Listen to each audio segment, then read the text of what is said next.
Movie start होती है और हमें जेनिफर नाम की एक राइटर को दिखाया जाता है जो कि अपनी फर्स्ट नोवेल लिखने के लिए एक शांत सी जगह पर जा रही थी। अब क्योंकि जेनिफर ने जंगल में रेंट पर एक केबिन ले रखा था जहां पर ये अपनी बुक लिखने वाली थी। अब रास्ते में जेनिफर एक गैस स्टेशन पर रुकती है। अब यहाँ पर जेनिफर को दो लड़के दिखाई देते हैं जो कि यहाँ पर चाकू से खेल रहे होते हैं। अब उसी गैस स्टेशन का एक वर्कर जॉनी जेनिफर से कहता है कि तुम एक सही जगह पर आई हो, जिस पर कि जेनिफर उससे कहती है कि उसने रेंट पर एक केबिन लिया है जो कि यहाँ पास ही में नदी के किनारे पर है। अब इसके बाद जॉनी जेनिफर को उस जगह का पता बताता है, जिसके बाद जेनिफर वहां पर पहुंच जाती है। अब यहाँ आकर जेनिफर उस केबिन को देखकर काफी ज्यादा खुश होती है क्योंकि ये जगह वैसी ही थी जैसा ये चाह रही थी, यानी कि एकदम शांत। अब इसके बाद जेनिफर अपने कपड़े उतारती है और नदी में नहाने के लिए चली जाती है, जहाँ पर ये काफी ज्यादा एंजॉय करती है। अब जेनिफर जब नहाने के बाद अपना सामान रख रही होती है तो उसे डोर में एक गन मिलती है।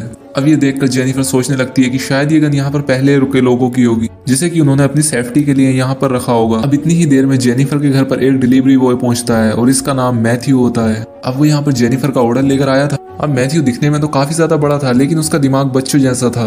वो जेनिफर से कहता है कि क्या तुम यहाँ पर अकेली रहती हो, जिस पर जेनिफर उससे कहती है कि हाँ, मैं यहाँ पर अपनी फर्स्ट बुक लिखने के लिए आई हूँ। अब इसके बाद मैथ्यू उसे बाय कहकर यहाँ से चला जाता है और अब जेनिफर भी इसकी दोस्त बन चुकी थी। अब इसके बाद हमें मैथ्यू को दिखाया जाता है जो कि वापस अपने दोस्तों से आकर मिलता है और ये सभी वही लड़के थे जो कि उस गैस स्टेशन पर थे।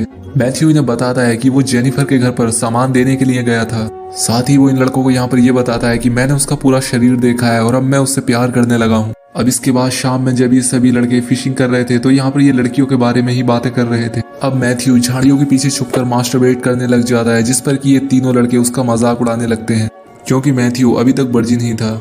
मैथ्यू इनसे कहता है कि मुझे जेनिफर बहुत ज्यादा पसंद है और मैं पहली बार उसी के साथ करूंगा। अब उसकी ये बात सुनकर ये तीनों लड़के उसके साथ कुछ गलत करने का प्लान बना लेते हैं। अगले दिन जेनिफर अपने घर के बाहर बैठकर जब कुछ लिख रही होती है तब स्टैनली और एंडी अपनी बोट लेकर वहां पर पहुंच जाते हैं और इसे यहाँ पर आकर परेशान करने लगते हैं। अब उन्हें ऐसा करते देख जेनिफर यहाँ से उठकर चली जाती है। अब रात को जब जेनिफर बैठकर अपनी किताब लिख रही होती है तब वो लड़के उसके घर के बाहर आकर चिल्लाने लग जाते हैं। अब इसके बाद जेनिफर बाहर चेक करने के लिए जाती है, लेकिन उसे बाहर कोई नहीं मिलता। अब जेनिफर यहाँ पर काफी ज्यादा परेशान हो जाती है क्योंकि वो यहाँ पर शांति से रहने आई थी, लेकिन ये लड़के उसे ऐसा नहीं करने दे रहे थे। अब अगले दिन जेनिफर जब अपनी बोट पर लेटी होती है तब वो लड़के आकर उसे यहाँ पर तंग करने लग जाते हैं। वो अपनी बोट लेकर जेनिफर के चारों ओर घूमने लगते हैं। अब उनकी यह हरकत देखकर जेनिफर को उन पर काफी ज्यादा गुस्सा आता है। अब इतने में ही स्टैनली जेनिफर की बोट की रस्सी पकड़कर अपनी बोट से बांध लेता है और उसके बाद ये दोनों लड़के उसे खींचकर घने जंगलों की तरफ लेकर जाने लगते हैं। अब यहाँ पर जेनिफर अपने आप को छुटाने के लिए इनसे फाइट करती है, लेकिन ये लड़के नहीं मानते। अब जेनिफर यहाँ से भागने लग जाती है, लेकिन ये लड़के इसके पीछे पड़ जाते हैं। अब इतने में ही जेनिफर के आगे जॉनी नाम का एक और लड़का आ जाता है जो कि उसे एक थप्पड़ मारकर नीचे गिरा देता है, यानी कि अब ये तीनों लड़के उसके साथ कुछ गलत करने वाले हैं। अब इसके बाद ये तीनों लड़के जेनिफर के कपड़े फाड़ देते हैं और इसे जख्मी कर देते हैं और इसके बाद ये मैथ्यू को बुलाते हैं, लेकिन यहाँ पर मैथ्यू जेनिफर को इस हालत में देखकर उसके साथ कुछ भी करने को मना कर देता है। अब इसके बाद जॉनी मैथ्यू को डांटता है और खुद जेनिफर का रेप करने लग जाता है। अब इस चीज से जेनिफर को काफी ज्यादा दर्द हो रहा होता है। अब ये सब लड़के उसके साथ करने के बाद उसे यहाँ से जाने के लिए कहते हैं। अब जेनिफर जब यहाँ से आगे जाती है तो ये लड़के इसे फिर से घेर लेते हैं क्योंकि इनका मन जेनिफर से अभी नहीं भरा था। अब जेनिफर इनसे उसे छोड़ने के लिए कहती है, लेकिन ये उसकी कोई बात नहीं सुनते और इसके बाद ये उसे एक पत्थर पर लेटा देते हैं, जिसके बाद ये बारी बारी से उसका रेप करते हैं।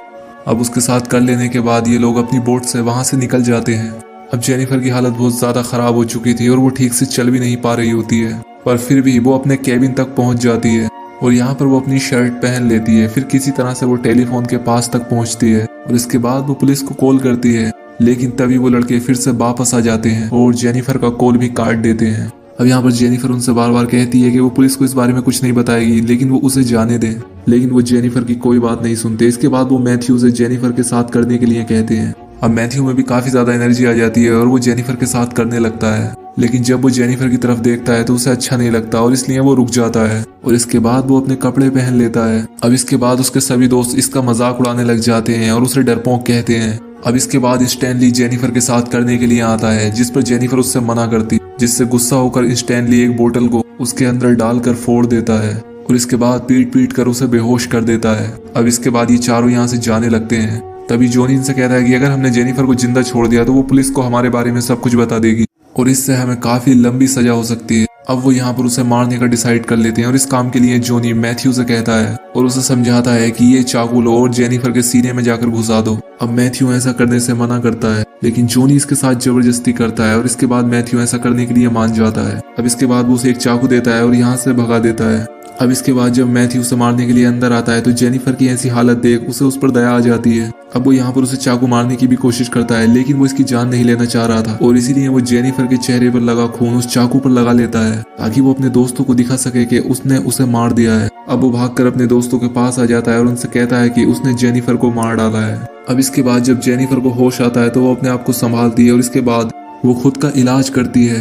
अब जेनिफर में काफी ज्यादा गुस्सा भर चुका था और वो उनसे बदला लेना चाहती थी। अब 2 हफ्ते निकल जाते हैं और जेनिफर अब पूरी तरह से ठीक हो चुकी थी और वो सिर्फ अपने बदले के बारे में ही सोच रही थी। अब इसके बाद वो एक किताब लिखने लग जाती है जिसमें वो खुद की ही कहानी लिख रही होती है। दूसरी तरफ उन चारों दोस्तों को दिखाया जाता है जो कि एक रेस्टोरेंट में बैठकर जेनिफर की ही बातें कर रहे थे। अब जॉनी इनसे यहाँ पर कहता है कि हमें जेनिफर की बॉडी छुपानी होगी क्योंकि उसकी बॉडी अब तक काफी सड़ चुकी होगी और अगर उसे किसी ने देख लिया तो हम फंस जाएंगे। अब इसके बाद वो मैथ्यू से पूछता है कि तुमने जेनिफर को कैसे मारा था, जिस पर मैथ्यू इनसे कहता है कि उसने चाकू को जेनिफर के सीने में घुसा दिया था जिससे जेनिफर का काफी ज्यादा खून निकला और वो मर गई थी। अब जॉनी फिर से मैथ्यू से एक काम करने के लिए कहता है जहाँ मैथ्यू को जेनिफर के घर जाकर उसकी बॉडी को ठिकाने लगाना होता है, लेकिन मैथ्यू इस बार ये काम करने से मना कर देता है। अब इसके बाद जॉनी एंडी और स्टैनली को इस काम के लिए कहता है।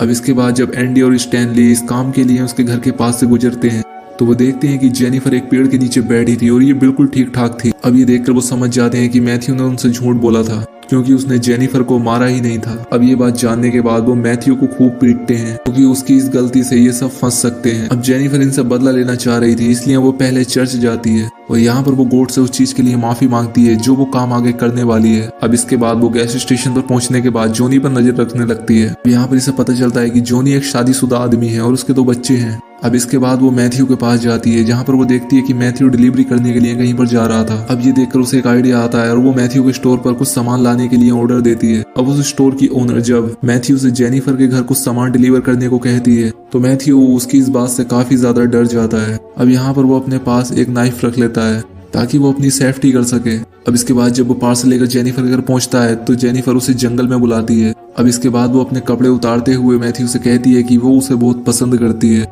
मैथ्यू उसे बताता है कि अब उसका कोई भी दोस्त नहीं है क्योंकि उसके सारे दोस्तों ने उससे दोस्ती तोड़ ली है। जेनिफर इससे कहती है कि अब से मैं तुम्हारी दोस्त हूँ और तुम मेरे साथ जो भी करना चाहते हो वो तुम कर सकते हो। अब ये बात सुनकर मैथ्यू के मुंह में पानी आ जाता है और वो यहाँ पर जेनिफर के साथ इंटीमेट होने लग जाता है। तभी जेनिफर उसके गले में एक रस्सी डाल देती है और उसे पेड़ से लटका देती है जिससे कि मैथ्यू की डेथ हो जाती है। अब इसके बाद जेनिफर उसकी साइकिल और उसकी बॉडी को उठाकर नदी में फेंक देती है। अब इसके बाद वो स्टोर में कॉल लगाती है और बताती है कि अभी तक मेरा कोई ऑर्डर नहीं पहुंचा है ताकि स्टोर वालों को लगे कि मैथ्यू यहाँ तक पहुंचा ही नहीं है। अब इसके बाद जेनिफर जॉनी के गैस स्टेशन पर पहुंचकर उसे सेड्यूस करने लग जाती है और इसके बाद वो उसे अपनी गाड़ी में बैठा देती है।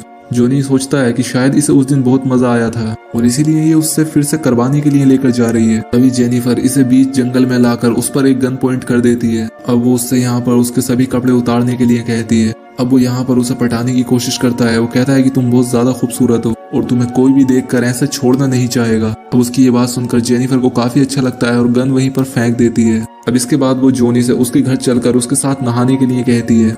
अब ये बात सुनकर जॉनी मान जाता है। इसके बाद जेनिफर जॉनी से कहती है कि उसने मैथ्यू को मार डाला है, लेकिन जॉनी उसकी बात को सच नहीं मान रहा होता है। अब जेनिफर उससे कहती है कि शादीशुदा होने के बाद भी तुमने मेरे साथ ऐसा क्यों किया। जॉनी उससे कहता है कि एक आदमी हमेशा आदमी होता है और वो अपनी लत से कभी बाज नहीं आता।